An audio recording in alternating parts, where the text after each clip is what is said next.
எதுக்குடா இப்படி சவுண்ட் வருது அப்படின்ற மாதிரி தான் மக்களே இருந்துச்சு. என்னோட வண்டி ஒரு மாதிரி ஒரு சின்ன சவுண்டு வந்துருந்துச்சு. என்னடா அப்படின்னு பார்த்தா 1500 கிலோமீட்டர்ஸ் தான் ஓடிருந்து மொத்தமே நான் ஆயில் சேஞ்ச் பண்ணி. சரின்னு சொல்லிட்டு போய் செக் பண்ணி பார்த்தா சுத்தமாக ஆயில் இல்லை. சரி மோட்டோ ஆயில் போய் வாங்கிட்டு அதில் ஒரு 25 ருபீஸ் கூப்பன் இருந்துச்சு, அதையும் பார்த்தோம். அங்கே போய் கழட்டி ஆயிலை செக் பண்ணி பார்த்தோம் மக்களே. சுத்தமாக இல்லை மக்களே. 1 லிட்டர் வரும். அந்த 1 லிட்டரில் பாருங்கள் எவ்வளோ தான் இருக்குது. இவ்வளோ தான் மக்களே ஆயில்.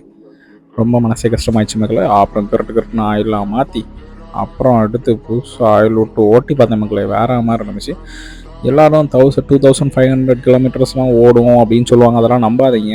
எப்படியும் 1500 இல்லை 2000க்குள்ளே ஆயிலை சேஞ்ச் பண்ணி ஆகணும்.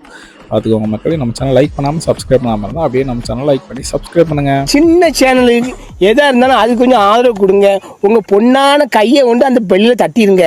அவங்களுக்கு சப்ஸ்கிரைபர் 5-10 ஏறுனா அவங்க மனசு சந்தோஷப்படும்.